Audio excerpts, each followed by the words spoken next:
बिस्मिल्लाहिर्रहमानिर्रहीम, अस्सलाम वालेकुम। Welcome to my kitchen.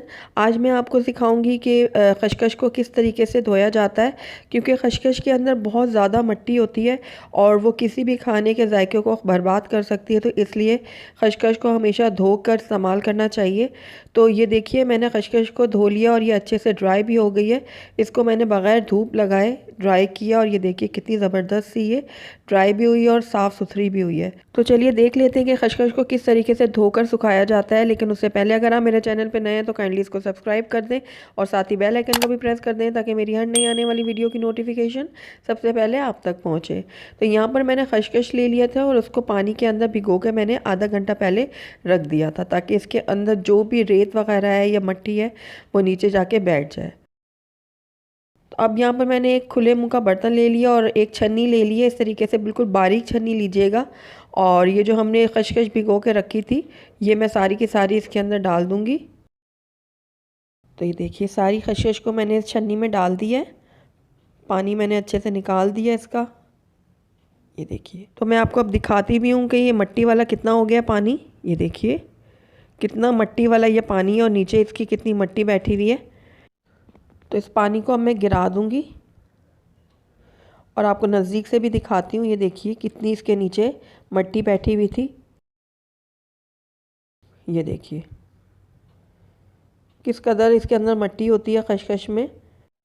तो ज़रूर हमें इसको धो के इस्तेमाल करना चाहिए। तो साफ़ पानी डालकर मैं इसको खंगाल लूँगी अच्छे से।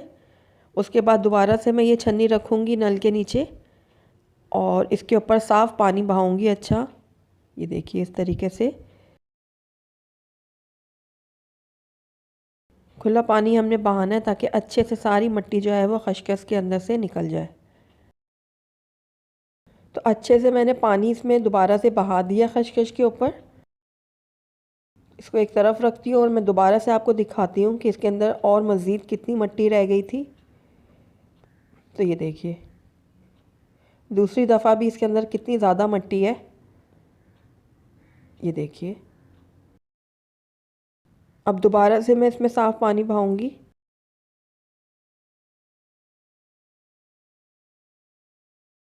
खशखश को मैं सारी की सारी इस बाउल में डाल दूँगी।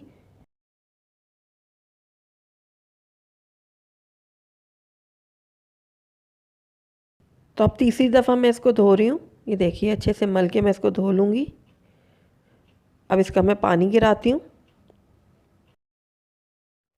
तो देखिए आपको नज़र आ रहा होगा कि पानी के साथ भी इसके जो ज़र्रात हैं मोटे वो भी निकल रहे हैं।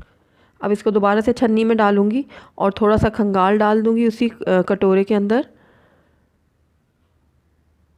ये भी मैं इसी छन्नी में ट्रांसफ़र कर दूँगी और एंड में आपको दिखाती हूँ कि दोबारा से इसमें कितनी मिट्टी है। ये देखिए तीसरी दफ़ा भी इसके अंदर कितनी मिट्टी है। तो अब इसको भी मैं गिरा देती हूँ, साफ़ पानी से धो लूँगी। अब मैं इसको चौथी और आखिरी दफ़ा दोबारा से धोऊंगी खुले पानी में। देखिए मैं इसको अच्छे से मल मल के धो रही हूँ, ताकि अभी भी कोई इसमें मिट्टी वगैरह रह गई है थोड़ी बहुत तो वो भी निकल जाए। तो देखिए बहुत अच्छे से मैंने इसको धो लिया। पानी निचोड़ लूँगी थोड़ा सा। उसके बाद मैंने इसके नीचे एक कटोरा रख दिया और इसको 15 मिनट के लिए मैं इसी छन्नी में निचड़ने के लिए रख दूँगी। तो तकरीबन 15 मिनट हो गए हैं खशखश को इसी छन्नी में पड़े हुए। तो पानी अच्छे से निचड़ चुका है और आप देख रहे हैं कि पानी बिल्कुल साफ़ सुथरा है। अब कोई भी इसमें मिट्टी के ज़रात नहीं है। तो अब इस खशखश को मैं एक खुली ट्रे में डाल दूँगी। आपके पास बड़ी प्लेट है तो उसमें डाल दें या फिर ट्रे में डाल दें। तो ये सारी खशखश मैं इसके अंदर ऐड कर रही हूँ। उसके बाद सारी खशखश को मैं अच्छे से फैला दूँगी इस तरीके से, ताकि इसमें अच्छे से हवा लगे और ये जल्दी से सूख जाए। तो अब खशखश सुखाने के दो तरीके हैं। अगर आपको जल्दी है तो आप पंखे के नीचे रख के भी इसको सुखा सकते हैं, लेकिन मैं किचन काउंटर के ऊपर इसको रख दूँगी 24 घंटे के लिए, तो उसमें ये बहुत अच्छे से ड्राई हो जाएगी। तो चलिए अब इसको मैं रख देती हूँ 24 घंटे के लिए और 24 घंटे के बाद इसके फ़ाइनल रिज़ल्ट मैं आपको दिखाती हूँ।